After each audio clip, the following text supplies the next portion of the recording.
Assalamualaikum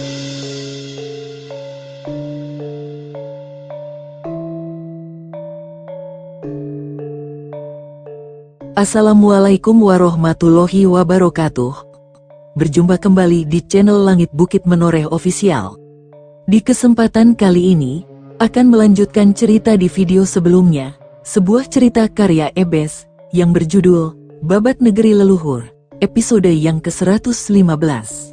Sebelum kita masuk ke ceritanya, tekan dulu tombol like video ini dan jangan lupa tekan juga tombol subscribe channel ini, dan nyalakan juga lonceng notifikasinya, agar tidak ketinggalan cerita-cerita lainnya. Dan seperti apa untuk kisahnya kali ini, langsung saja kita masuk ke ceritanya.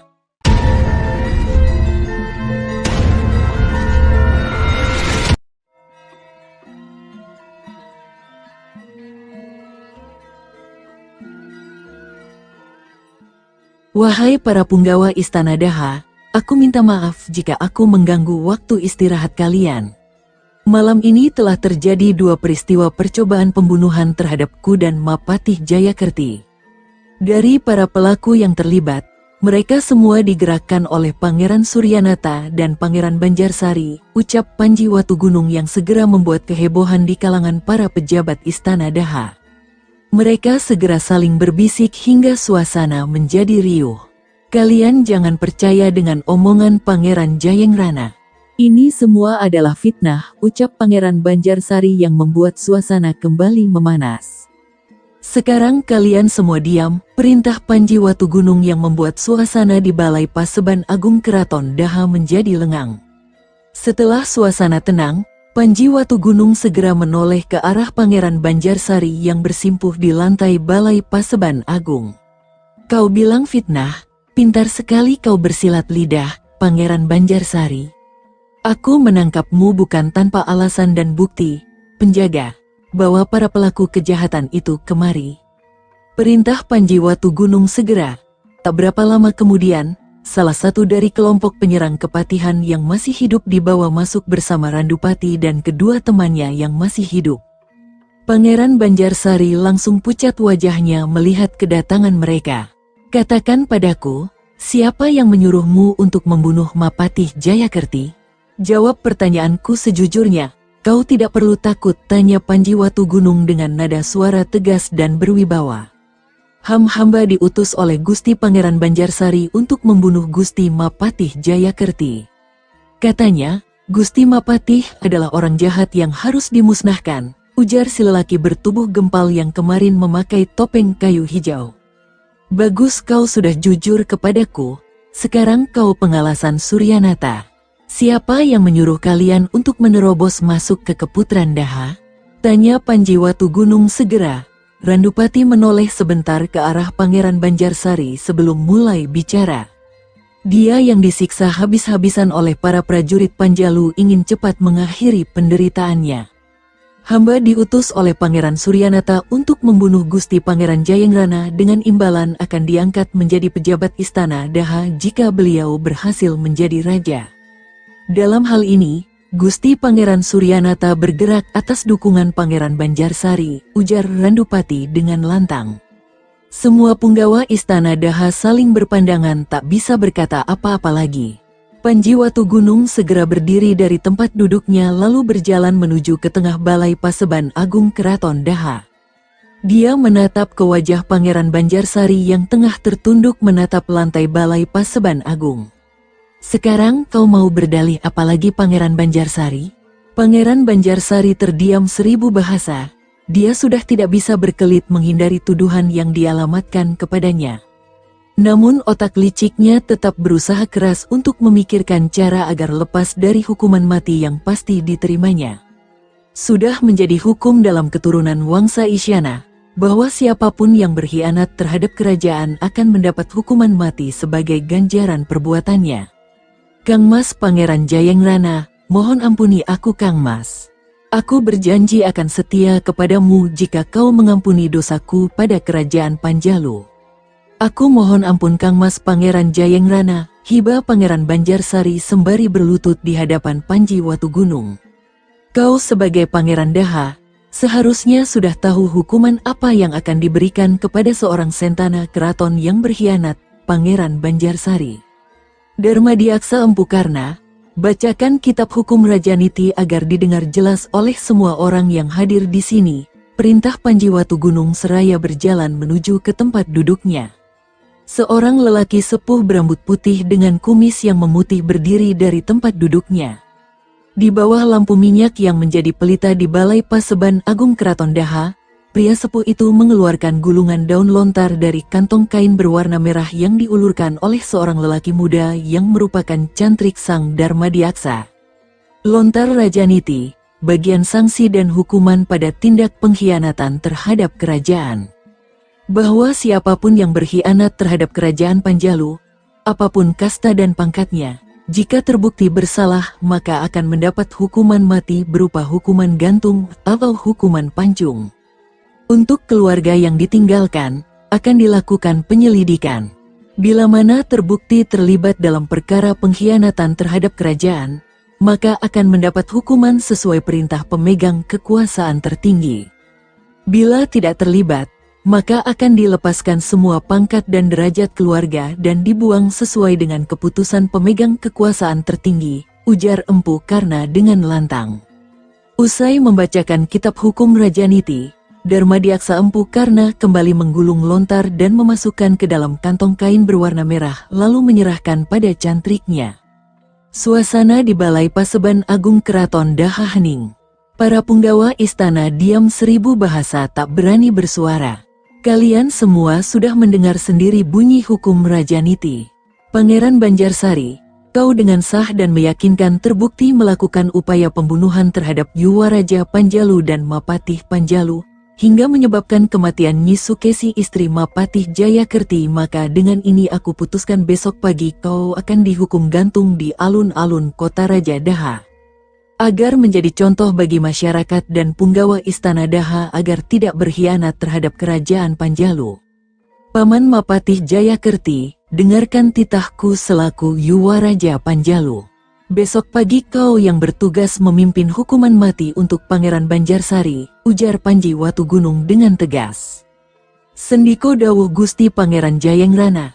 Segala titah Gusti Pangeran Jayengrana akan hamba jalankan, ucap Mapatih Jayakerti sembari menyembah pada Panji Watugunung. Demikianlah, sidang di Balai Paseban Agung Keraton Daha berakhir dengan keputusan hukuman mati untuk Pangeran Banjarsari. Meski suami Rara Wulandari itu merengek, menangis dan menghibah meminta ampun, tapi Panji Watugunung tetap menjalankan hukum sesuai dengan kitab hukum Rajaniti. Tumenggung Ludaka, Tumenggung Adiguna dan Tumenggung Landung menggelandang para pelaku kejahatan itu ke penjara kota Raja Daha. Pagi itu, langit di atas kota Raja Daha tertutup mendung tebal. Sinar matahari pagi hanya mampu menerobos di sela-sela mendung tebal yang menggelayut. Di alun-alun kota Raja Daha, sebuah panggung disiapkan untuk hukuman mati Pangeran Banjarsari dan para pengikutnya. Tali hukuman gantung tertata rapi berjajar pada kayu jati kokoh. Ribuan orang memadati alun-alun kota Raja Daha, ingin menyaksikan pelaksanaan hukuman mati bagi para pengkhianat negara yang menghebohkan seluruh kota Raja Daha tadi malam. Ding, suara bende berbunyi nyaring terdengar dan para pengkhianat negara itu digiring satu persatu dari penjara kota Raja Daha. Suara riuh rendah bersahutan bercampur olok-olok dan makian dari orang-orang yang berkumpul di sana semakin membuat suasana menjadi gaduh. Satu persatu mereka mulai naik ke atas kursi di atas panggung. Para algojo langsung memakaikan tali yang akan mengambil nyawa Pangeran Banjarsari, Randupati dan ketiga orang yang terlibat dalam upaya pembunuhan terhadap Yuwaraja dan Mapatih Panjalu pada leher masing-masing orang. Usai tali terpasang pada leher mereka, sebuah suara bende terdengar kembali. Ding, seketika suara para penonton yang ramai menghilang. Suasana begitu senyap, Mapatih Jayakerti dengan lantang bicara di depan semua orang yang memadati alun-alun kota Raja Daha.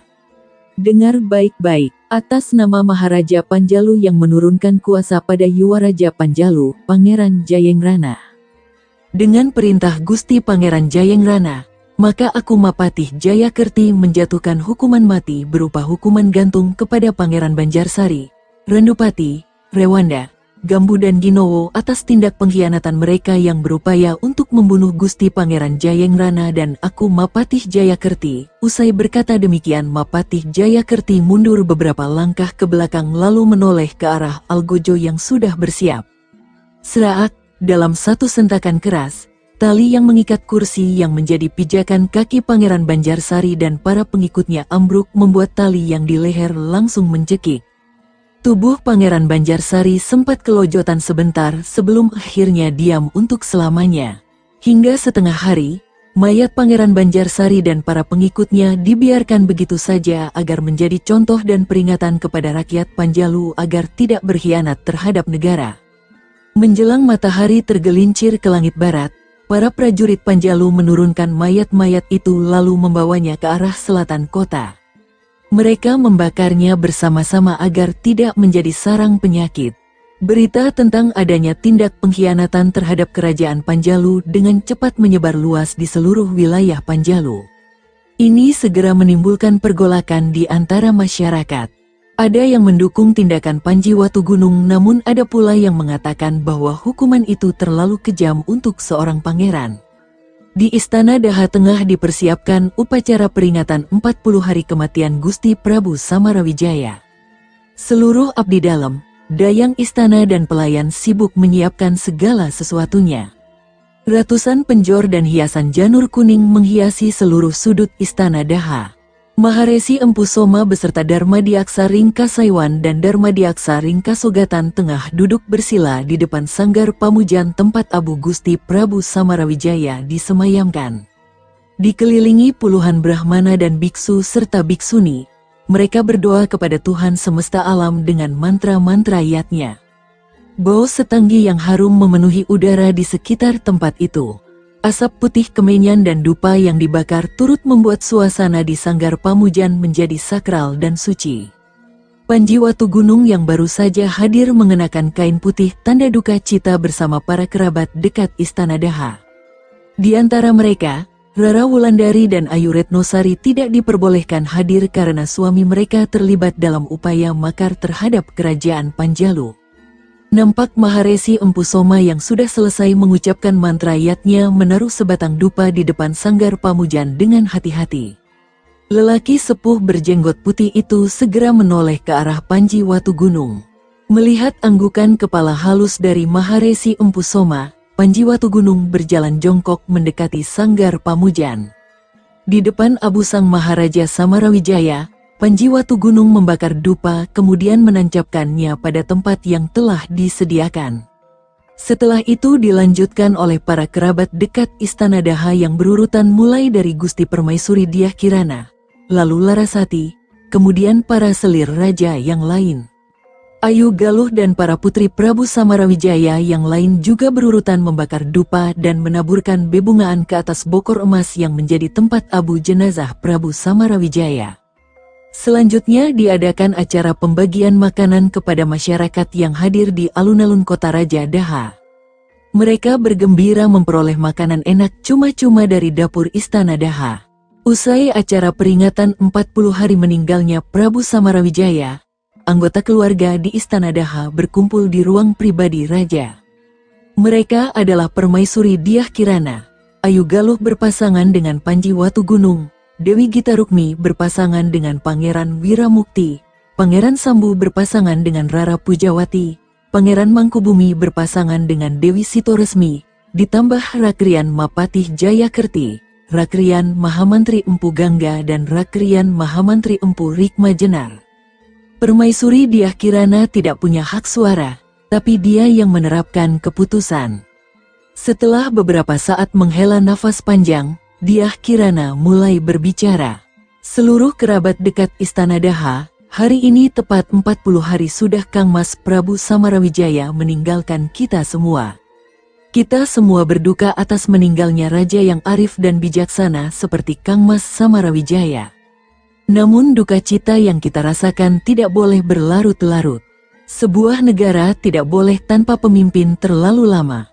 Negara lain akan memandang rendah serta meremehkan kita bila tidak ada raja yang menjadi panutan bagi para kawula di Panjalu ini. Karena itu hari ini kita berkumpul di sini adalah untuk memilih siapa yang akan menjadi raja selanjutnya. Aku selaku sesepuh di Istana Daha memberikan masing setiap orang untuk memilih seorang yang pantas menjadi pemimpin kita di masa depan, ujar Dyah Kirana dengan lembut dan penuh wibawa. Usai Dyah Kirana berbicara, Mapatih Jayakerti segera angkat bicara. Mohon ampun Gusti Permaisuri, sebelumnya saya minta maaf kepada seluruh anggota keluarga kerajaan Panjalu yang hadir pada hari ini. Saya mengikuti langkah Gusti Prabu Samarawijaya sejak masih di Medang. Karena saya prajurit yang patuh pada setiap ucapan pimpinan saya. Saat terakhir Gusti Prabu Samarawijaya masih sempat memerintahkan kepada Gusti Pangeran Jayengrana untuk meneruskan tahta kerajaan Panjalu. Hamba yakin, ucapan terakhir Gusti Prabu Samarawijaya bukan hanya sekedar wasiat semata karena walau bagaimanapun Gusti Pangeran Jayengrana masih keturunan Wangsa Isyana, ucap Mapatih Jayakerti dengan penuh hormat. Sontak semua orang yang di dalam ruang pribadi raja tersentak, kecuali Panji Watugunung yang masih nampak tenang. Bahkan Ayu Galuh pun ikut kaget mendengar kebenaran tentang suaminya. Jelaskan pada kami, Mapatih Jayakerti, dari mana asal-usul Pangeran Jayengrana yang sebenarnya? Tanya Dyah Kirana, sang permaisuri Daha. Mapatih Jayakerti tersenyum simpul sebelum berbicara.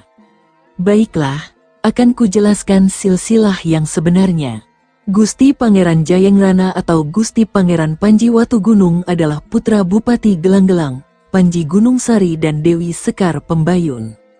Panji Gunung Sari adalah putra Pangeran Mapanji Lintang Ketawang dan Dewi Rengganis yang merupakan putri bungsu Maharaja Dharma Wangsa yang masih kecil saat terjadi pralaya di Istana Medang. Panji Gunung Sari merupakan paman dari Gusti Prabu Samarawijaya, hingga Yang Mulia selalu memanggil Gusti Pangeran Jayengrana dengan sebutan Dimas. Senyum terkembang di bibir tua Mapatih Jayakerti. Semua orang nampak kaget mendengar penuturan Mapatih Jayakerti. Ayu Galuh pun menatap wajah tampan suaminya sendiri sampai tidak berkedip. Saat Panji Watugunung mencoleknya, barulah ia sadar dan kembali bersikap seperti semula. Karena itu menurut hamba, hanya Gusti Pangeran Jayengrana lah yang paling pantas menjadi Raja Panjalu selanjutnya. Hamba melihat di antara para pangeran yang lain, hanya Gusti Pangeran Jayengrana yang merupakan keturunan langsung dari Wangsa Isyana. Ditambah Gusti Putri Ayu Galuh adalah putri sulung dari Gusti Prabu Samarawijaya, maka penerus tahta kerajaan Panjalu berikutnya adalah Gusti Pangeran Jayengrana, imbuh Mapatih Jayakerti segera. Setelah mempertimbangkan berbagai hal, Panji Watugunung disepakati akan dimahkotai sebagai Raja Panjalu selanjutnya. Dari seluruh orang yang hadir, hanya Mahamantri Rikma Jenar dan keluarga Pangeran Mangkubumi yang tidak memberikan persetujuan maupun penolakan. Selanjutnya Dyah Kirana menetapkan sepekan lagi, akan dilakukan upacara penobatan Panji Watugunung atau Pangeran Jayengrana sebagai Maharaja Panjalu. Mapatih Jayakerti dan Nayaka Praja Empu Gangga diminta menyiapkan segala keperluan untuk upacara penobatan Raja Panjalu yang baru. Mulai hari itu seluruh istana dan kota Raja Daha berbenah untuk menyambut Raja baru. Para utusan dikirim ke berbagai daerah kekuasaan untuk meminta para penguasa daerah hadir dalam upacara penobatan Pangeran Jayengrana. Berita itu dengan cepat menyebar luas di kalangan masyarakat Panjalu. Lewat para pedagang yang keluar masuk kota Raja Daha, berita penobatan Raja baru Panjalu menjadi perbincangan hangat bagi semua orang. Di sebuah warung makan di wilayah tapal batas kota Kadipaten Kembang Kuning, seorang lelaki bertubuh kekar dengan pakaian hitam lusuh nampak tengah menikmati makanan yang disajikan. Wajahnya yang tampan namun terlihat bengis tersamar dengan caping bambu yang menutupi hampir semua wajahnya. Di hadapannya seorang lelaki bertubuh gempal nampak menikmati makanan dengan lahap. Mereka berdua telah berkuda nyaris 4 hari tanpa berhenti. Di warung kecil yang hanya berisi 3 meja itu, 2 orang pedagang tengah asyik mengobrol sambil mengunyah pisang rebus mereka. "Kang Joyo, Apa kau dengar berita tentang acara penobatan Raja Panjalu yang baru? Kata pedagang yang baru dari kota Raja Daha, yang menjadi raja selanjutnya adalah Pangeran Jayengrana yang sebelumnya menjabat sebagai Yuwa Raja, ujar si pedagang bertubuh kerempeng dengan gigi rompal satu. Aku dengar juga begitu, adik, menurut para pedagang yang kutemui di pasar tadi pagi, ternyata Yuwa Raja Panjalu itu masih keturunan dekat Wangsa Isyana. Makanya Dewan Mahkota Kerajaan Panjalu memutuskan untuk mengangkatnya menjadi raja selanjutnya. Ki Joyo terlihat paham dengan apa yang sedang terjadi. Si lelaki bertubuh kekar dengan pakaian hitam lusuh itu tersentak saat mendengar ucapan terakhir si pedagang. Sedari tadi ia memang menguping pembicaraan mereka. Kurang ajar Jayengrana, tunggu saja pembalasanku, batin si lelaki bertubuh kekar berpakaian hitam lusuh yang tak lain adalah Suryanata. Begitu Suryanata dan Galungwangi selesai makan, mereka segera membayar biaya makan mereka.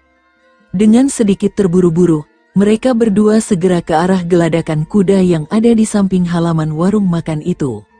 Selanjutnya kita akan kemana, Gusti Suryanata? Tanya Galungwangi saat mereka sudah naik ke atas punggung kuda mereka masing-masing. Sebelum menggebrak kuda tunggangannya, Suryanata menghela nafas panjang lalu berkata, kita temui Paman Adipati Kembang Kuning. Kadipaten Kembang Kuning atau disebut juga Kadipaten Kembang Jenar terletak di wilayah utara Pulau Jawa yang memiliki wilayah pantai yang luas. Daerah ini terkenal subur dengan hasil utama padi dan palawija yang merupakan makanan pokok masyarakat Panjalu. Meski tidak memiliki pelabuhan besar seperti Pelabuhan Halong di Kalingga, para petualang samudera masih memiliki satu tempat berlabuh yang cukup besar di tempat ini yaitu Pelabuhan Tanjung. Sejak awal mula berdirinya Kerajaan Medang di Jawa Timur, Kadipaten Kembang Kuning merupakan salah satu daerah penting bagi Kerajaan Medang. Bahkan setelah pemecahan kerajaan menjadi dua bagian, Kadipaten Kembang Kuning tetap menjadi bagian penting dalam tata negara Panjalu di sebelah barat selain Kalingga dan Paguhan. Di bawah pimpinan Adipati Empu Pamadi, wilayah Kembang Kuning berkembang pesat hingga mampu menyaingi Kadipaten Kalingga dalam hal kemakmuran rakyat. Setiap tahun, Kadipaten Kembang Kuning selalu mengirimkan pajak bumi dan upeti sebagai bentuk kepatuhan dan ketaatan kepada pemerintah pusat di Dahanapura. Apalagi setelah putra Adipati Kembang Kuning, Banjarsari diambil menantu oleh Prabu Samarawijaya dengan beristrikan Rara Wulandari. Hubungan antara kota Raja Daha dan Kembang Kuning semakin mesra. Namun, setelah berita kematian Pangeran Banjarsari di tiang gantungan karena melakukan tindakan makar terhadap Kerajaan Panjalu, suasana di Istana Kadipaten Kembang Kuning berubah. Ada perasaan marah yang terpendam dalam dada Adipati Empu Pamadi karena peristiwa ini, apalagi Pangeran Banjarsari adalah putra sulung sekaligus putra kesayangan penguasa daerah itu. Di salah satu sudut kota Kadipaten Kembang Kuning, dua orang lelaki berbaju hitam lusuh nampak tengah menggebrak kuda tunggangan mereka melintasi jalan raya yang membelah kota Kadipaten Kembang Kuning. Hilir mudik orang dan pedagang sama sekali tidak menarik perhatian dua orang itu. Mereka terus memacu kudanya menuju ke arah istana Kadipaten Kembang Kuning.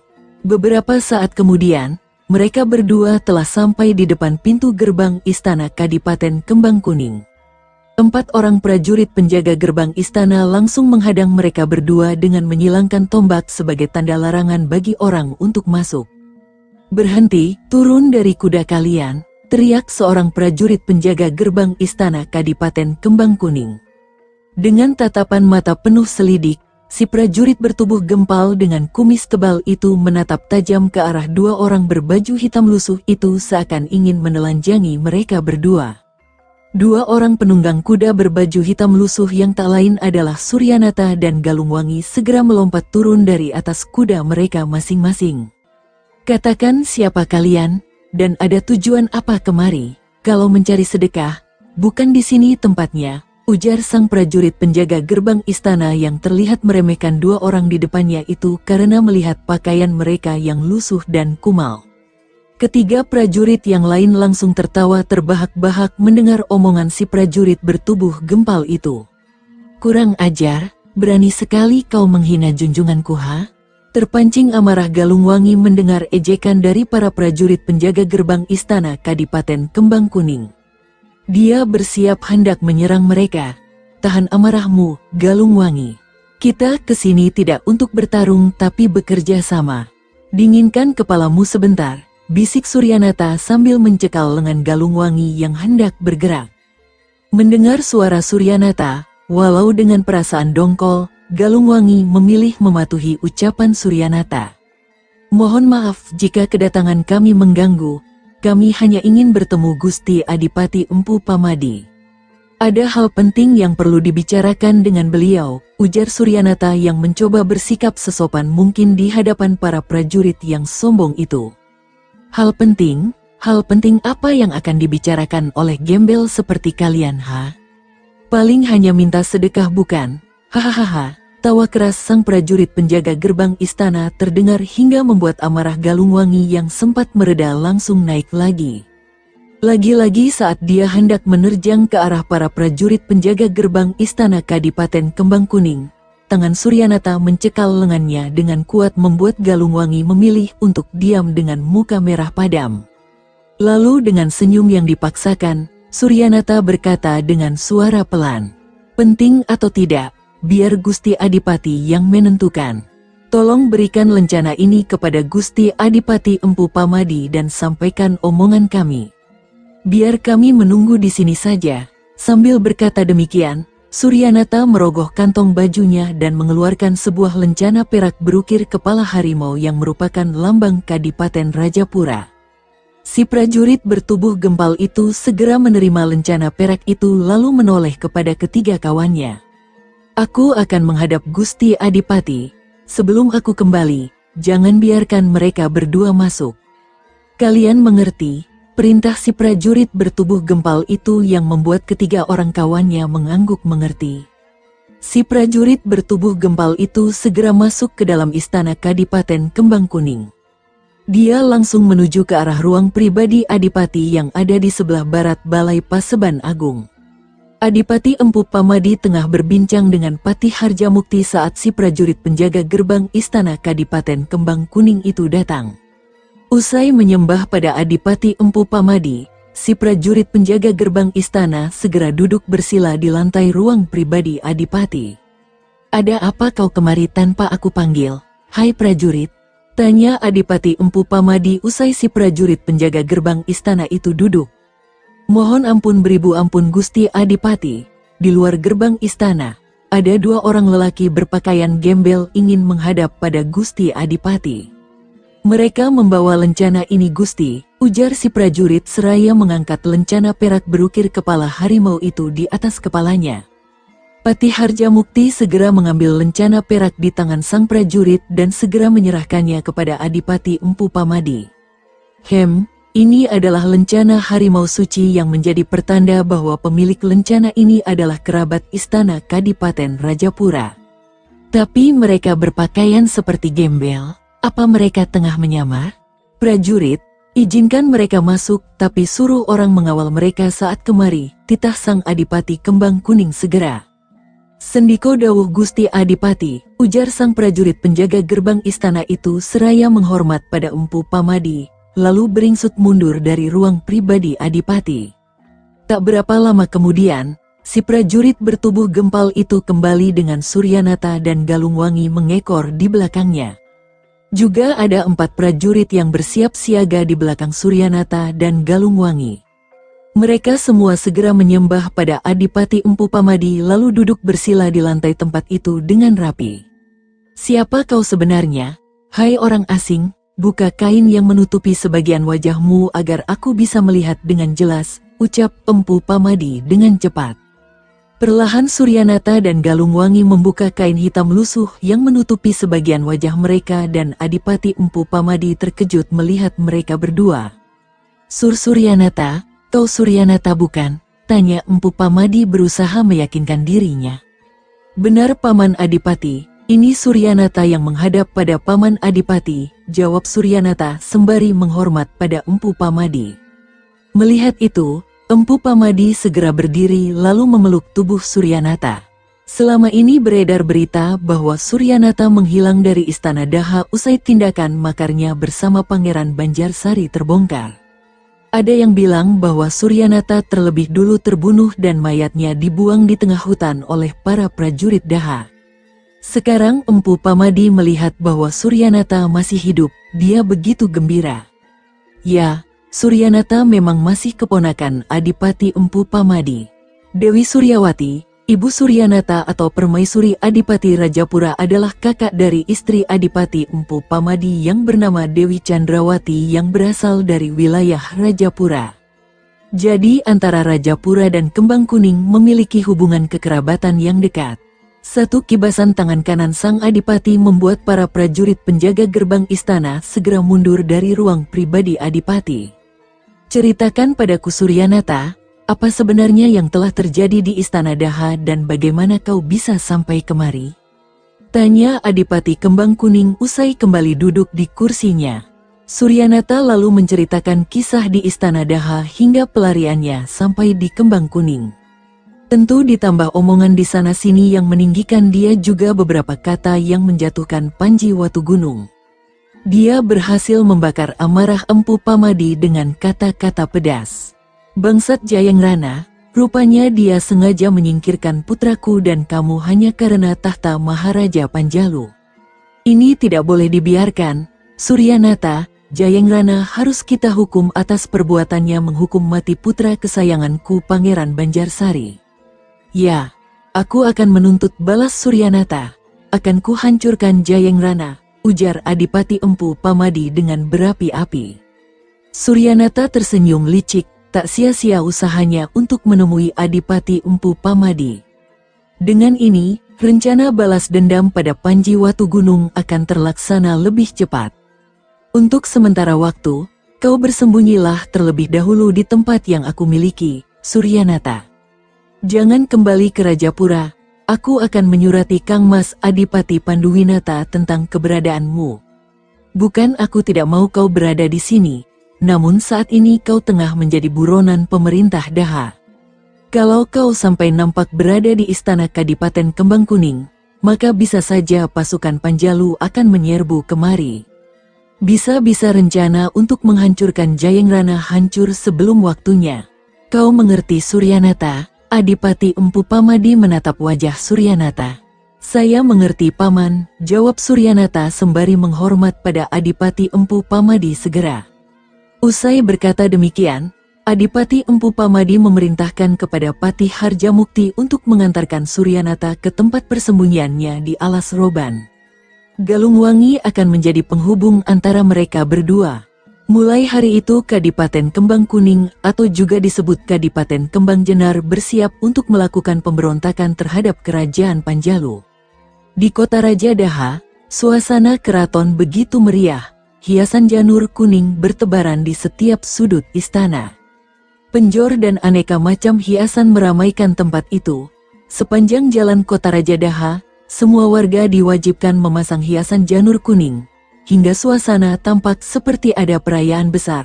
Hari ini adalah hari penobatan Raja baru untuk Kerajaan Panjalu. Semua orang bersuka cita menyambut baik akan adanya seorang Raja Panjalu yang dikenal cakap dalam memerintah. Ulung di medan laga, berwajah tampan dan baik budi pekertinya.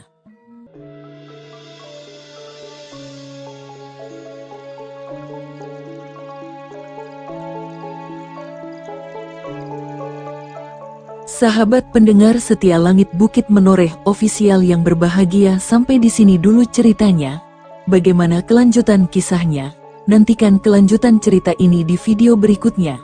Agar tidak ketinggalan kelanjutan cerita ini, klik tombol subscribe channel ini, dan nyalakan juga lonceng notifikasinya. Wassalamualaikum warahmatullahi wabarakatuh.